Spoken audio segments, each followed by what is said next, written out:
Good morning, students. Back at home. My name is Ashford, Gikunda. I am a teacher of 18 years, and I teach English and literature.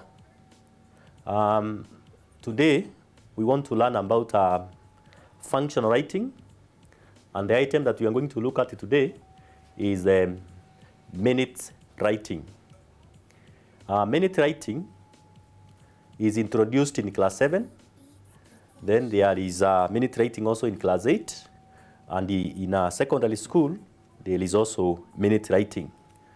Functional writing is an item that is tested in KCSE English paper 1, the first question, and it carries 20 marks. So it's a very important item of writing. There are 32 functional writing items, and we are supposed to learn them from Form 1, Form 2, Form 3, and Form 4. And every year, 1 or 2 items are tested. For example, in 2019, the item that was tested is an informal letter, or what we normally call a friendly letter. In 2018, they tested a formal letter, what we call a business letter. In 2017, the NEC tested speech writing. In 2016, an application and a CV were tested. Those were 2 items. So there are times you might find the one question bringing 2 items of functional writing. Then in 2015, the item that was tested, you can see on the chart there, those items, all the way from the year 2006. And it's also important to note that functional writing are clustered into 5. We have public writing items. For example, a public notice falls under that. We have institutional writing items, such as internal memorandum, or what we normally call a memo, or a loose minutes.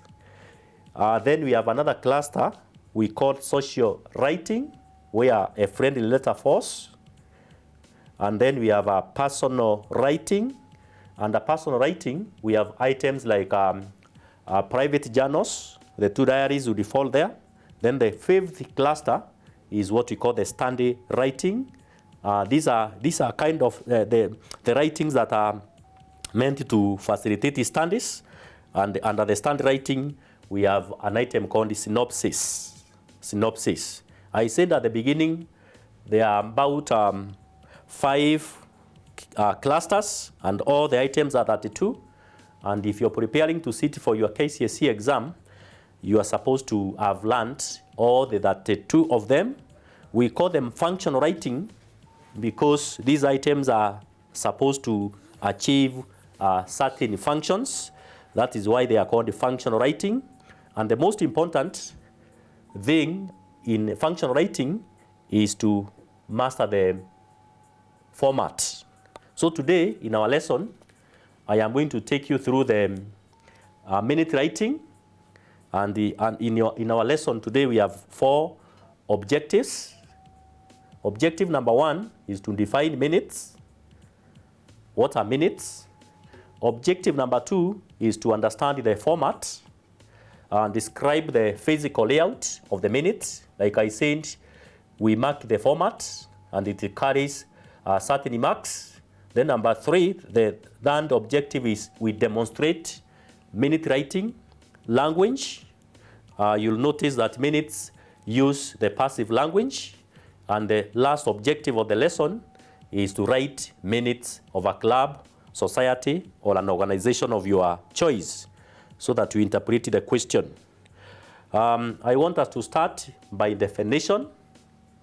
What are minutes? Minutes are deliberations on discussions or matters transacted in a formal meeting.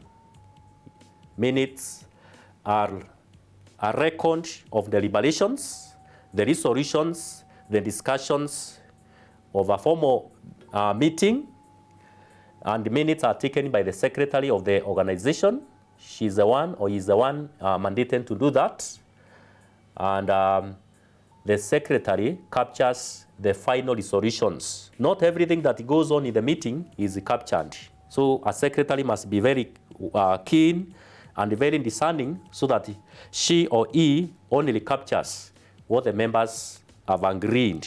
So that is objective number 1, the definition of minutes. Having looked at the definition of the minutes, we want to look at the physical layout or the format of the minutes. When you are writing minutes, remember there is an expected way in which you are supposed to place your items, what we call the format. And I want to start by saying in minutes, there are 7 items. There are 7 items, and we are going to look at each one of them, what it means, and where it is placed. You can see on the slide, we have the first one, the heading. The second one is the record of attendance. The third one is the actual minutes. That carries the lion's share. Number 5 is any other business, what we call any A or B. And 6 is adjournment. And number 7 is a signing off. And I will start with the heading.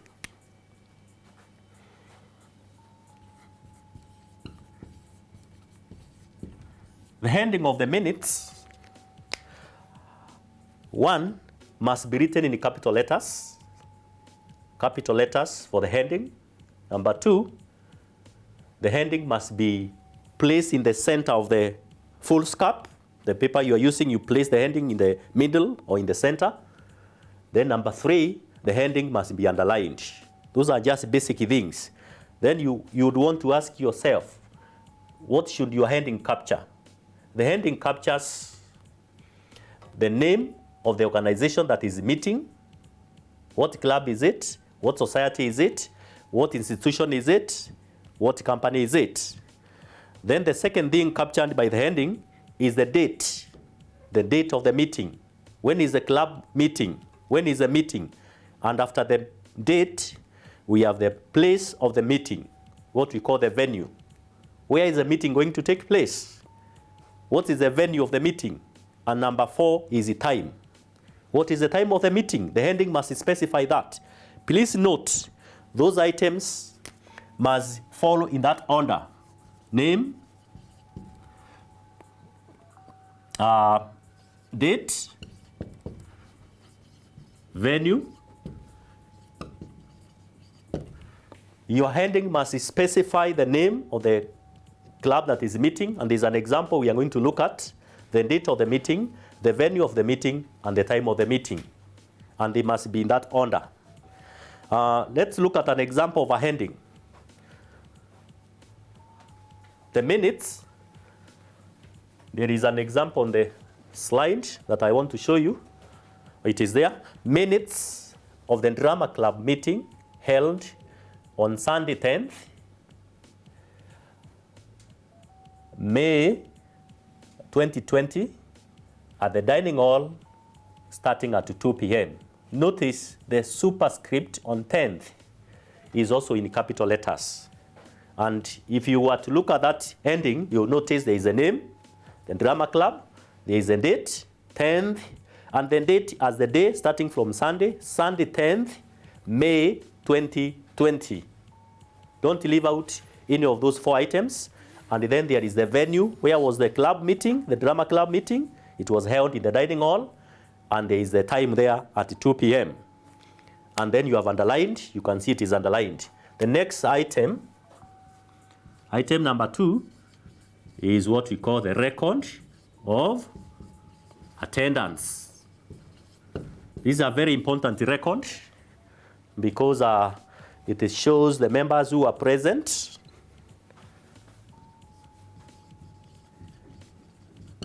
It shows the members who are absent.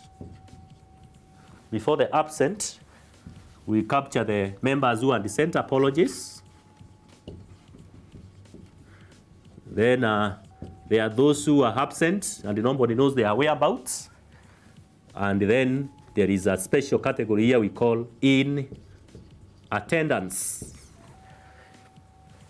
So your record of attendance for the meeting after the ending should capture the 4 items.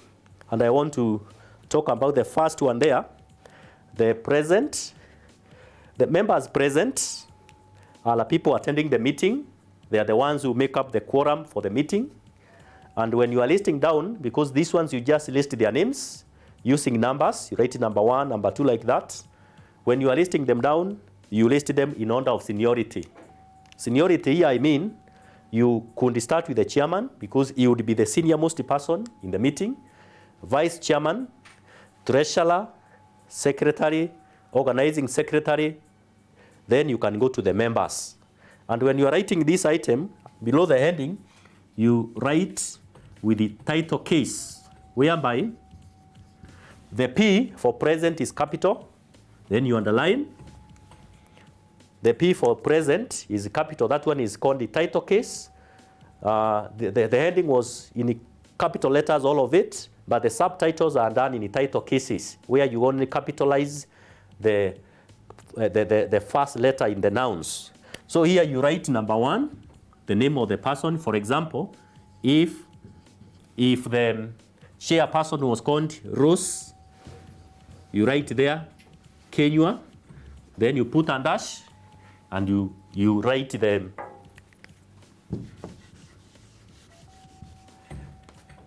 designation here, chair.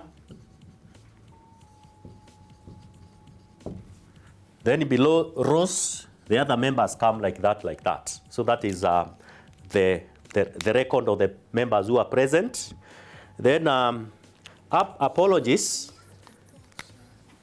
comes after this.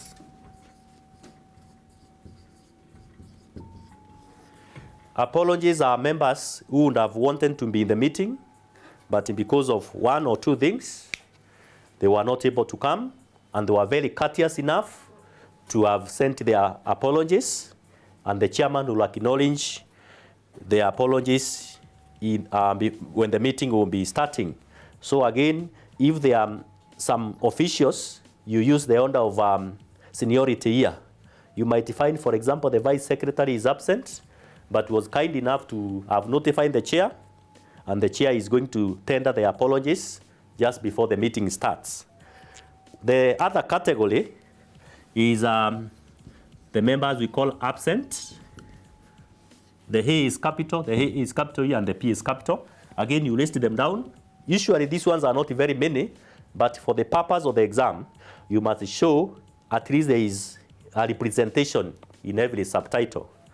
And the members absent, these are usually some naughty members who are not courteous because they are absent for the meeting and they have not notified anybody about their whereabouts. So they are listed here, and sometimes in some organizations, there is a penalty for them. Then the fourth item under the record of attendance is what we call the in attendance. In attendance are the ex-officials. They are not the members of the meeting. We may have a drama club, and there is a teacher who is in charge. Normally we call the teacher the patron. We may have invited some guests to come and help us with the expertise. We may have old members who are friends of the club, who are also attending to motivate. So they are also listed down here. And some 2 points note about in attendance. When you are listing them down, you use their titles. Here we were just saying rows like that. Here you'll have titles like professor, doctor, Mr., etc., etc. That is one thing. You list them down using their titles. Then the in attendance will also not take will not be voting when it comes to members of the club voting on an issue. They will only give advice. They can be asked to advise the members. And for example, this is drama club, and the members wanted to visit the National Theatre, and they are not sure whether there is some importance in doing that. And we could have an in attendance here who is knowledgeable in that area, and advising members and telling them, when you visit the National Theatre, for example, the members are going to watch SETI books, this is what you are likely going to get the benefit of doing that. So that is it. We have the members present, we have the apologies, we have the absent, and we have the in attendance. That is item number 2. Item number 3.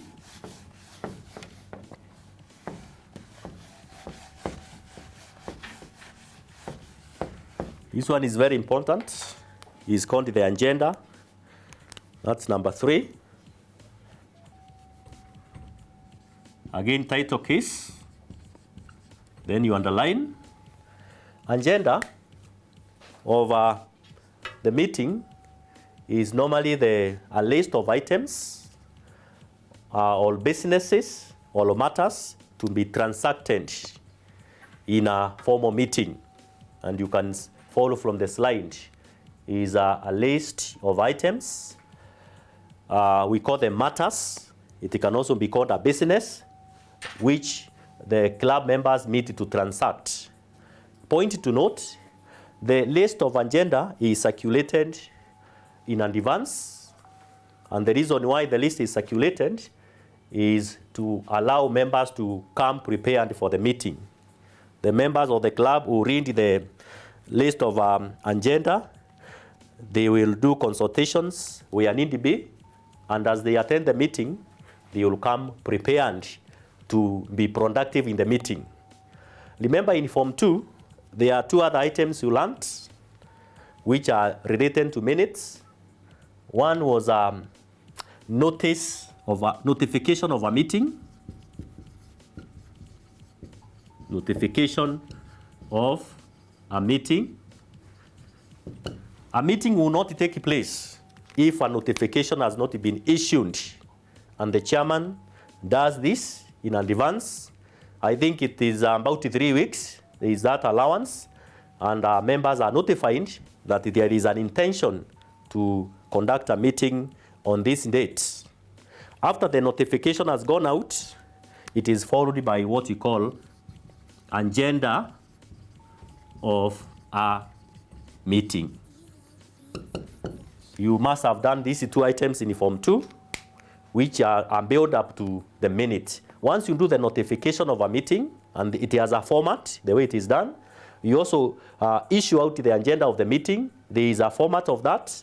Then the next thing is the meeting, and that is where we are, and the minute writing. There are 2 things on the agenda I want to clarify. We could have what we call first time meeting. First time. This is the first ever meeting. The first ever meeting.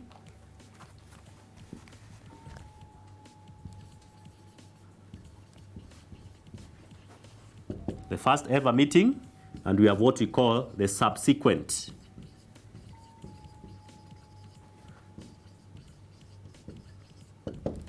There is a difference between the 2 when you are doing the agenda. If you are doing the agenda for the first ever meeting, there are 2 things that your agenda will not have.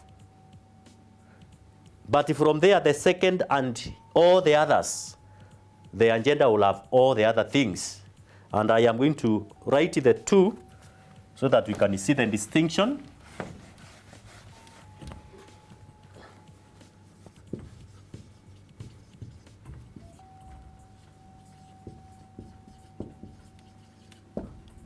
There is what we call the agenda of the first ever meeting. This is a new club. It has never met, and it is going to have the first meeting. And in this case, you are likely going to have your list as follows. You will have what we call the preliminaries.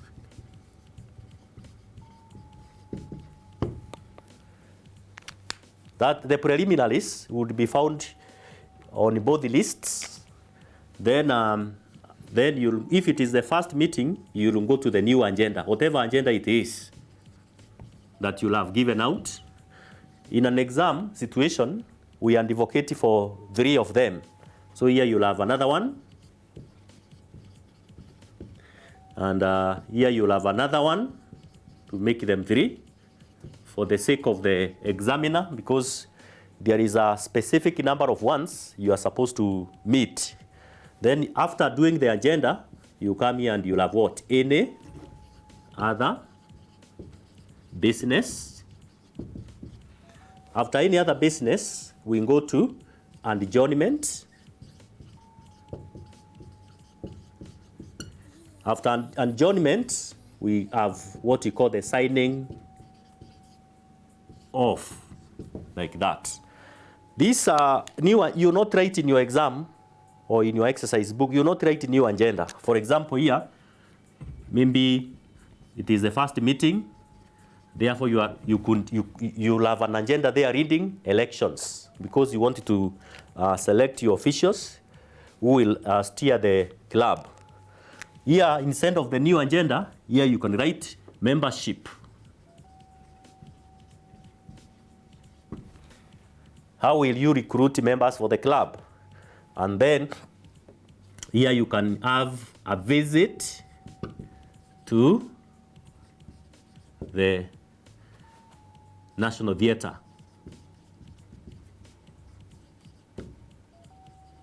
Like that. So this is the case for a club that is meeting for the first time. Notice the agenda is listed down in number form.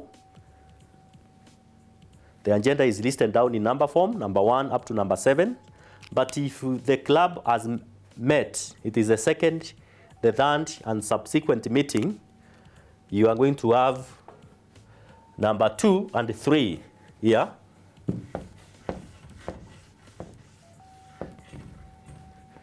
Your number 2 is going to be confirmation of the previous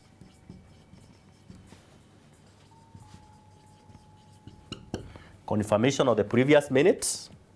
And your number 3 is going to be, whenever we have confirmations of the previous minutes, we must always have matters arising from the previous, like that. So in an exam, it will depend with the rubric given by the examiner. And sometimes students fail to notice that. They are trapped by the examiner. They are not sure whether it is the first ever meeting or it is the subsequent meeting. If it is a subsequent meeting and you do not have these 2, there is a point you are missing. If it is the first ever meeting and you include these 2, the examiner will be asking himself, what are you confirming and you have never met? Why do you have matters arising from a meeting that never took place? So I want to take you through the list of the agenda, starting with preliminaries, all the way up to the signing off. And this is the part that carries a lot of marks in minute writing. I want to start with the preliminaries.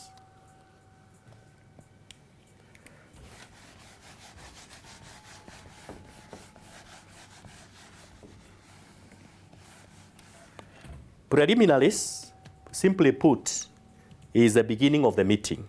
And there are some minute terminologies that we use here. And the first one, we say the meeting was called to order.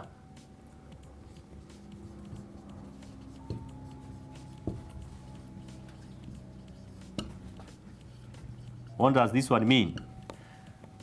When the members were coming in and settling in the room, they were catching up, they were talking, and at some point, when the chairman notices or realizes there is quorum and it is time for the meeting, he stands and says, I want to call the meeting to order, meaning he wants the meeting to start. That is the first thing. Another thing that happens under preliminaries, we have what we call the chairperson's remarks. I'm trying to use this chairperson because it is gender sensitive. Chairperson's remarks. The chairman may have a word or 2. He may welcome the members. Welcome to today's meeting. thank you for keeping time, blah, blah, blah, blah. Those are remarks from the chairman. He may not miss something to say. Once he does that, another thing he could do, remember we are still under preliminaries, he could introduce the in attendance.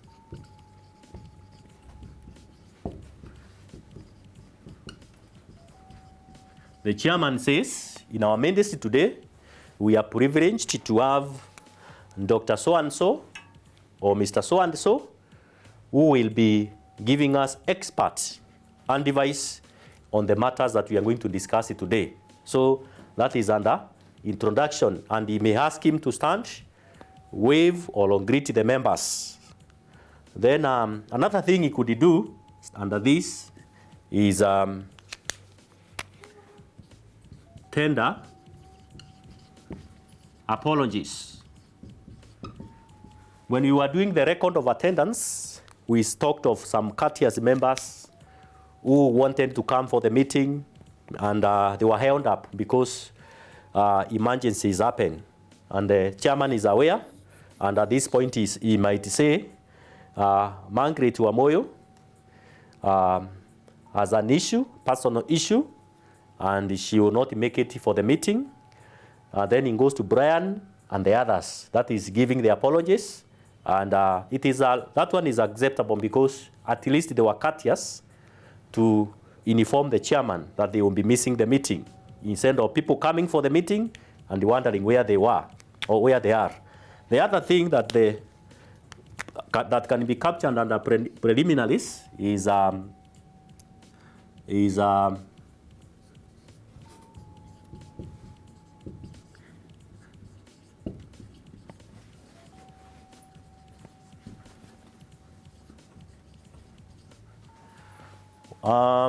after he has done everything, the last thing under preliminaries is the chairman to invite the secretary to read through the minutes of the previous meeting.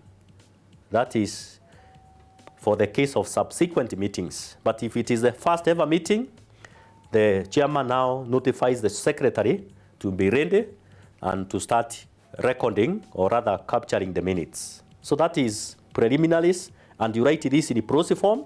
You don't write in point form. You say the meeting was called to order by the chairman at 2 p.m. He welcomed members to the meeting. He thereafter introduced the in attendance, mentioning their names. The chairman also, or moreover, he tendered apologies for Margaret Wamoyo, Brian, and the others, and he invited the secretary to read through the minutes of the previous meeting. And that is preliminaries. Now we go to confirmation. I am assuming this is our second meeting. The minutes have been tested twice or thrice. I remember the first, the recent one is 2015, and then there is the year 2006. And in both the cases, the meeting was a subsequent meeting. It was not the first ever. So the examiner would want to go the way that that allows students to capture all these items. Let's look at the confirmation of the previous minutes. This confirmation is being done by the secretary.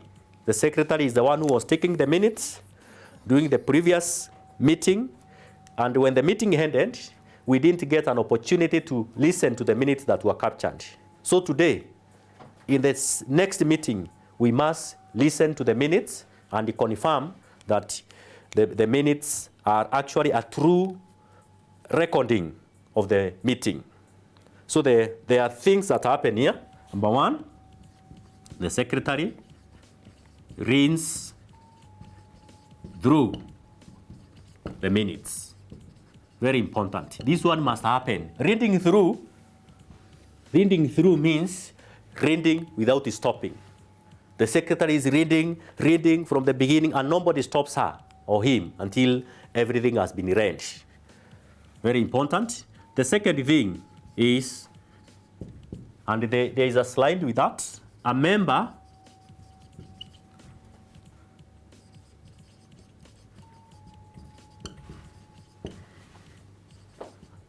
A member present in that meeting confirms. And what do we mean by confirming? A member who was present during that meeting will put up their hand and say, I confirm that that is a true recording of the minutes. That is not enough. Number 3, another member seconds.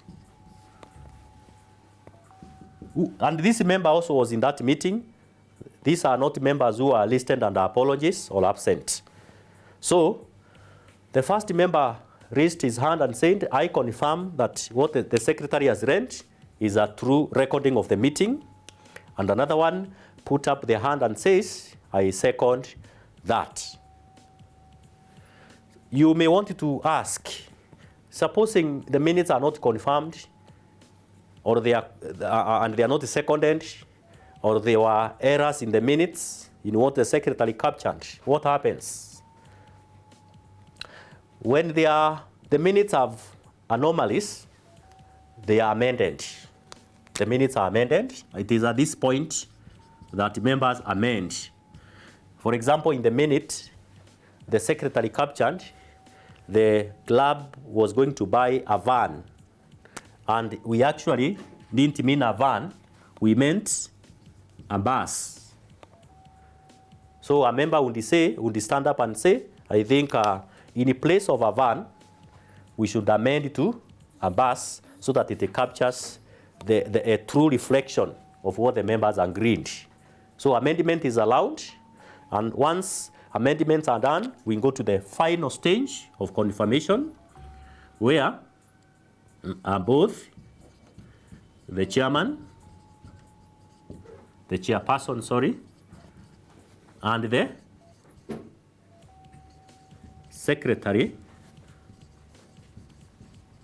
append their signatures on the minutes. When you write your minutes, even if it is during the exam, the signing off spaces is left blank, because those minutes you have written during the exam have not gone through this process. If the papers were returned by NEC, we can read it through, we can confirm, and we can second, and then we can sign. So some students hand in their minutes when they have already signed. That is not correct. So that is under confirmation. And please note those procedures there, very important. The reading through. If the secretary is not there is the vice. A member confirming by way of saying, I confirm. There is another member who is supposed to second by saying, I second that. If 1 and 2 are okay, we go to number 3. If they are not okay, we come to the amendment. And it is normal for practical meetings to have amendments. But in an exam, you will not capture this because we have not trained your minute so that you can come to this. So do not write that the minutes were not accurate and they were being amended. That is not proper. We move on to the matters arising.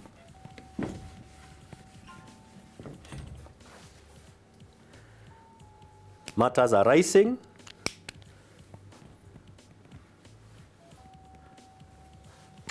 Before we go to the matters arising, we started with minutes 01, 05, 2020, and this was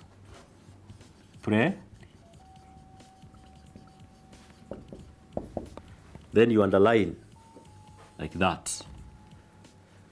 MIN dot is short form for minutes. 01 is number 1. 05 is the month of May, and 2020 is the year. So we number minutes like this. We shorten the minutes, you write it like this. This dot must be there. 01 is for the number of the minutes. So if you look at the agenda, we'll see this as number 1.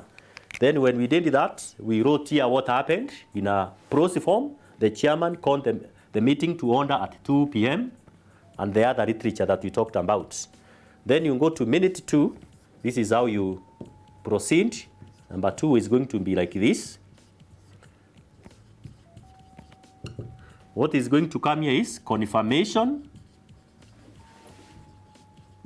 of the previous minutes. Some student here write meeting. Then you underline again like that. These two, I do not find students having difficulties here. Now number 3, there is a technical part here I want to show you. Minutes 03. We are in May 2020. So here you write matters arising from the previous minutes. You underline like that. And here you have to pay attention because it's a bit technical. This is where we lose marks. And this is an area that examiners are always on the lookout for. When you talk of matters arising, it means they are arising from the previous minutes. So their numberings are not here. So you come here and say minutes 08.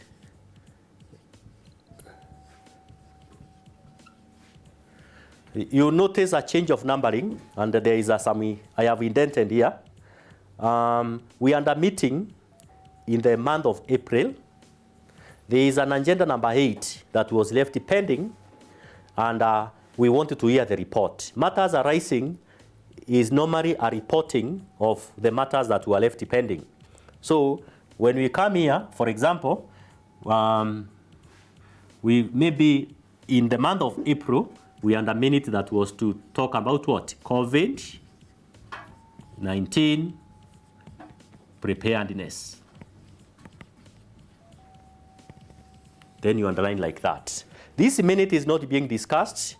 It is simply a report we are getting about this matter because it was raised in our previous meeting. So here you say the chairman, the treasurer, or whoever it is, reported that members of drama club and were sufficiently prepared for the COVID-19 pandemic because they have the face mask, sanitizers, and the others. It's just a report we are getting. Under this, in an examination situation again, we ask a student to come up with at least 2 matters arising. So you will go to the next one and write minute, minute 12 for 2020. Somebody may want to ask, why did we write 8 and not 1? We wrote 8 and not 1 because maybe minute number 1 up to 7, there is nothing pending about those minutes.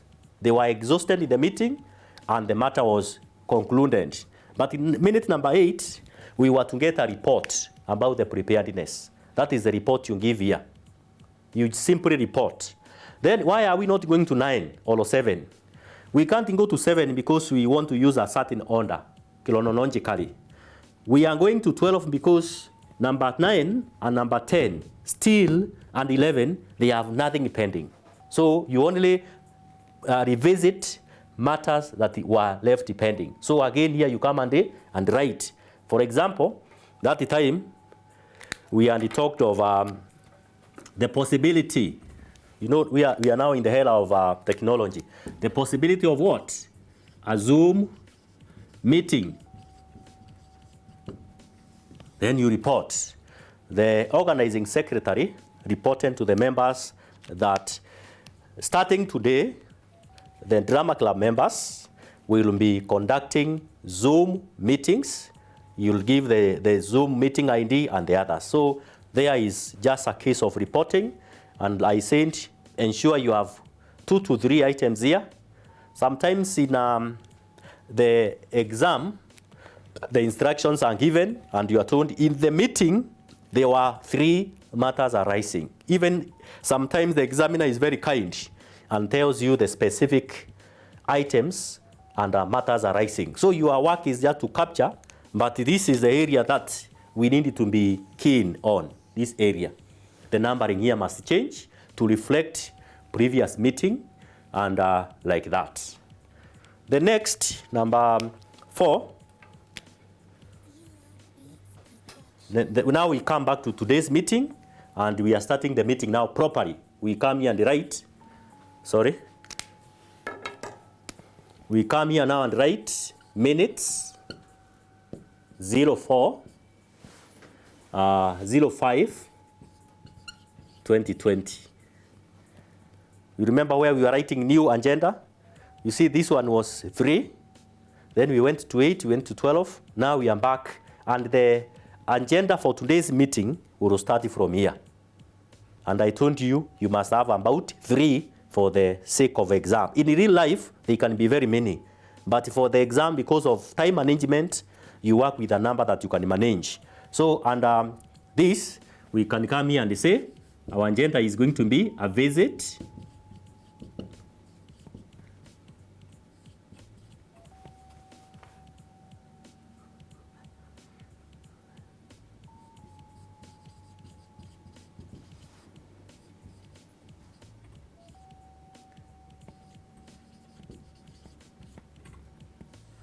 Remember, we are underlining everything. This is a new agenda, and it's going to be transacted in today's meeting. We said at the beginning, minutes use the passive voice. So, for example, if you are writing here, we do not have all the time to write that, but we can share a sample. You can say the agenda of a visit to the National Theatre was discussed at length. There were varying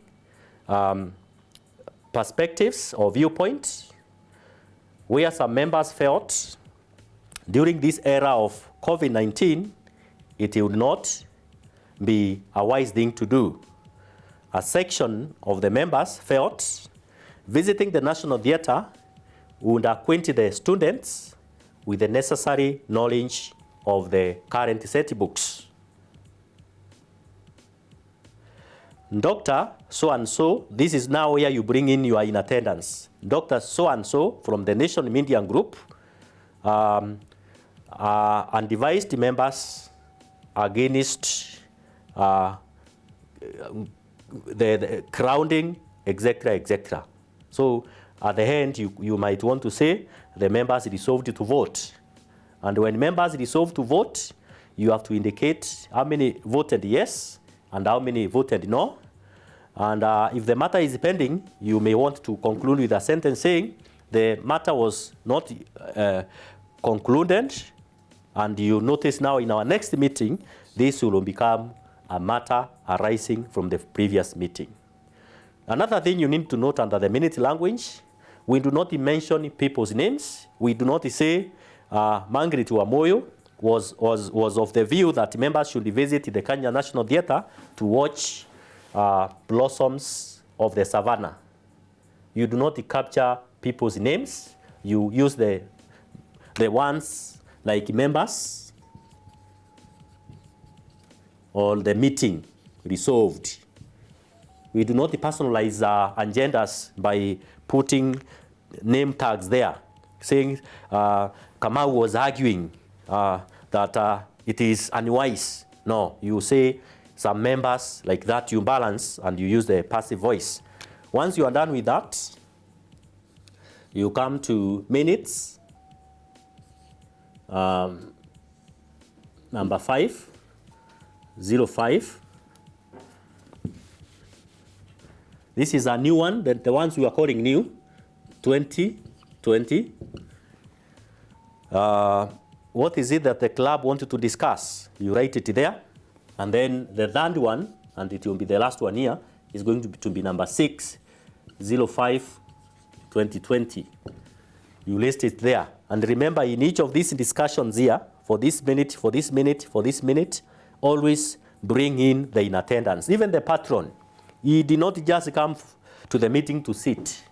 He could advise, he could share his experience in the matters here. Maybe minute number 5 was to buy a bus for the club.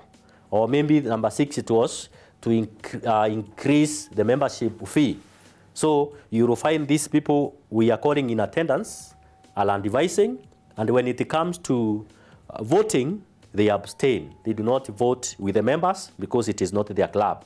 But we allow them to talk, they share what they have, but eventually we are left to take the vote. And it is not all the agenda here that will require the members to take vote. There are issues that the members discuss and they are able to agree without necessarily having to vote. So these 3 will be new, and normally they are in number 4, 5, and 6 if it is a subsequent meeting. Having done that,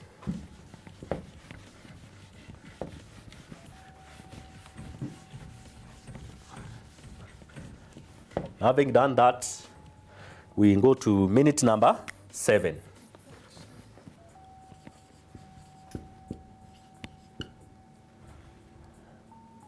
Minute number 7 is going to be any other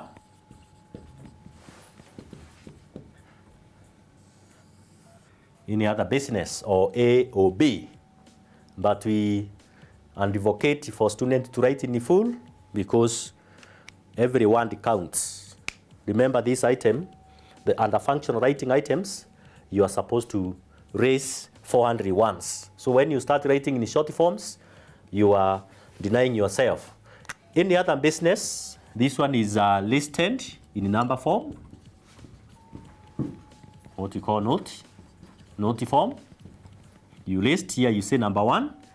And these matters are not discussed. This is a point of information.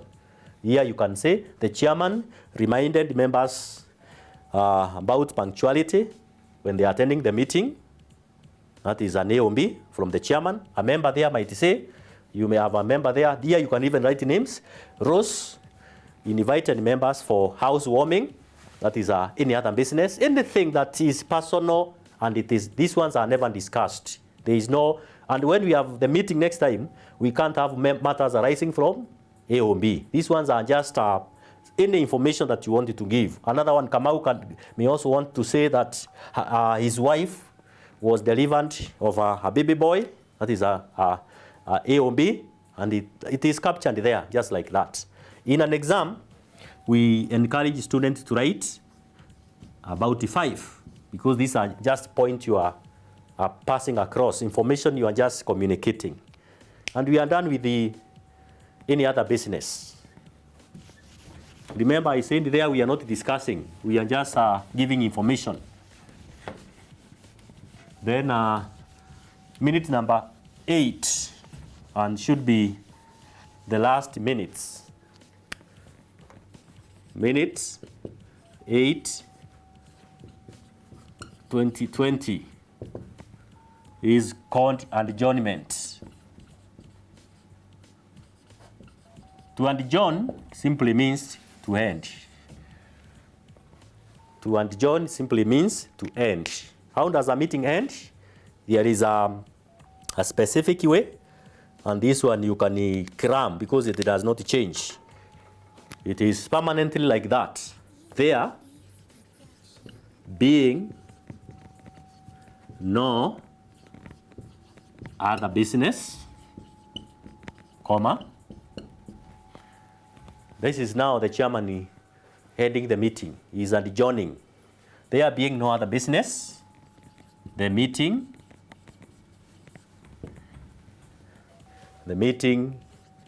ended at, it was a 2-hour meeting at 4 p.m. You must capture that. That one must always be there. Then you say the next meeting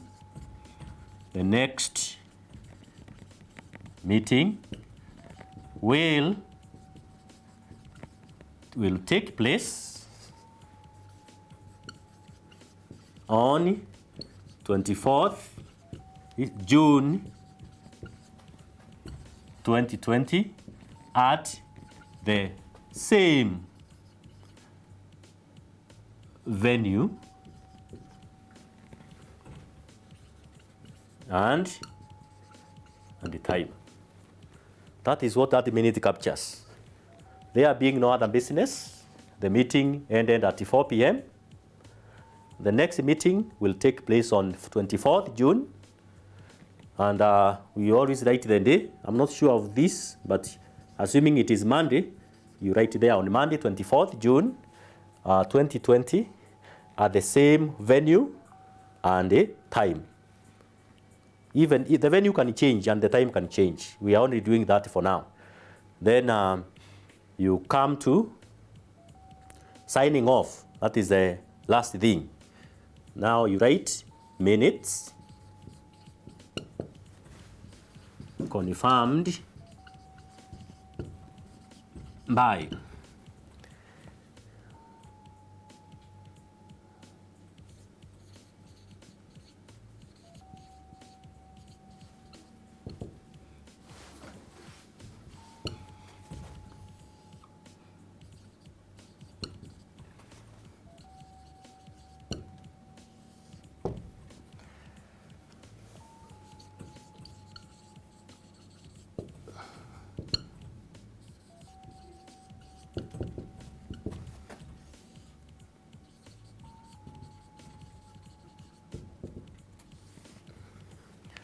this is what we are calling there.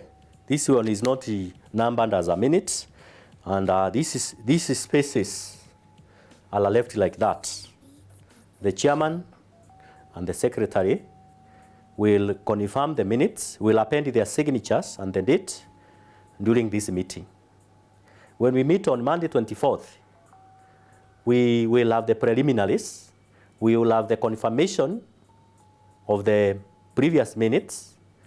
After we have confirmed through reading through confirmation by a member and the seconding, the chairman is going to rise up and the secretary, and they will sign on the spaces here and write the date. And from there, henceforth, the minute becomes legal, and a copy of the signed minutes is deposited with the registrar, because these minutes are legal and they can be produced in a court of law. That is the end of the lesson, and that is the format of the minutes. I don't know whether there are questions.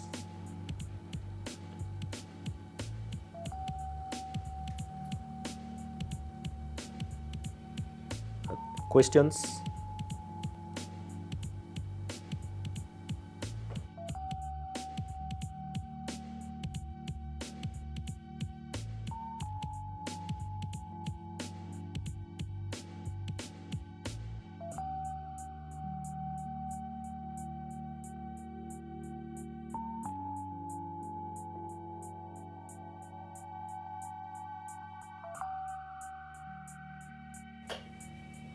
Okay, I want to look at the WhatsApp and check the questions that are coming through.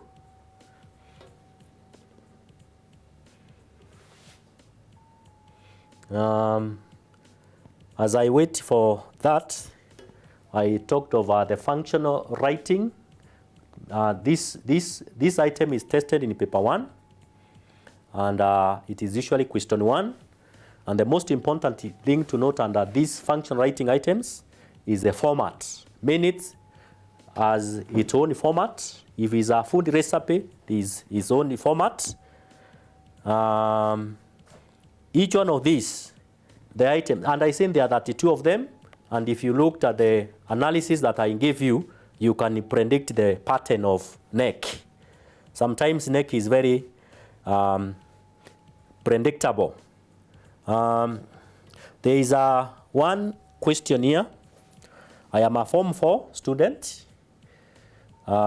This one is from Rehema Mixed in an Eldoret. Thank you for listening to us. Thanks for hearing the lesson, because it helps me a lot, because I'm preparing for the national exams. I will be thankful if, okay, that's another thing. I am sure the producer will take care of that. And all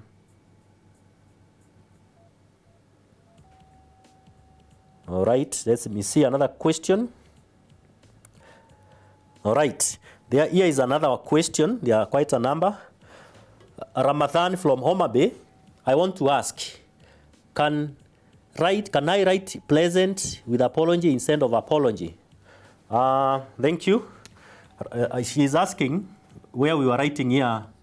You can write this. There is no problem. You can write members present instead of simply writing present. If you do this, you'll have an extra one. I talked of the counting of the ones. When you come to the members absent, you can write members absent with apologies. There is no harm. In fact, when you do this, you hand yourself many ones. Remember, in my case, I just said members present, then I came to present. When you come to the others, you can write members absent without apologies. That is what Ramadan is asking. And the answer is Ramadan, yes, you can write it that way, and there is no harm in that. The other question, I'm Nancy. My question is, when writing minutes, how long is it supposed to be? Very good question, Nancy. For the purpose of KCSE, I normally tell students this. For the purpose of KCSE, each of these items, if the minute came alone and there were not 2 items, this is the number of ones. This is the number of ones. 400 ones. So you write whatever you want. And again, do not write too many ones. We normally give an allowance of 50 more. So don't write 600 ones. The time you are spending writing the extra ones, polish up your work. So 400 ones will give you marks. Do not waste ones there writing and writing. But in practical meetings, we do not have this because we don't know how long will the members speak. But for the sake of exam, any function writing item, even if it is a diary or whatever it is, brief means 400 ones. Nancy, I hope I have answered your question. The other one here is I am Eric or Yugi. Do we use past tense in writing minutes? Or Yugi, the passive voice in grammar uses the past participle. And the past participle is actually past tense. That is the tense we use for minutes. Attendance and in attendance, I didn't get it properly. In attendance, those are 2 ones to mean people who are attending and they are not necessarily members of the club. They are just coming because of goodwill, because of their former members. For example, when the Form 4s of this year leave, they may want to come next year to support the new officials for the drama club. I was using the case scenario of a school because we are all in school. We are talking to Form 4s, and I'm sure you belong in your schools. There are clubs where you are members, and some of you are very lucky because you are officials there. But you will relinquish those positions, and the old members may even want to come back next year to do handover to see how you are doing or you are faring in. So those are the in attendance. They are not. They are attending the meeting, but they are not members. I think that is it. I hope you have enjoyed. We will continue looking at these functional writing items. And if you look at the analysis that I shared earlier, there was a list there of the items that we predict have a high chance of coming this year, 2020. One last thing about functional writing items. There is a tendency by the NEC to test our application of these functional writing items using the set books that we are doing. For example, I may want you to ask, from the novel, Blossoms of the Savannah, do we have a situation where we can be asked to write minutes? Do we have a situation where we can be asked to write minutes? And I know there are very many. Again, in the play, Adol's House, are there situations where the examiner may want us to do an application question and we are expected to write minutes? Are there occasions in the set books where there are meetings taking place. Of course they are, so you also look at it that way. That's what I talked about when I talked of application questions. And with that, I want to bring the lesson to an end. Thank you very much for listening to me and watching KUTV. Please continue staying safe. And we are sorry for what is happening, but that is what we can do for now. Thank you.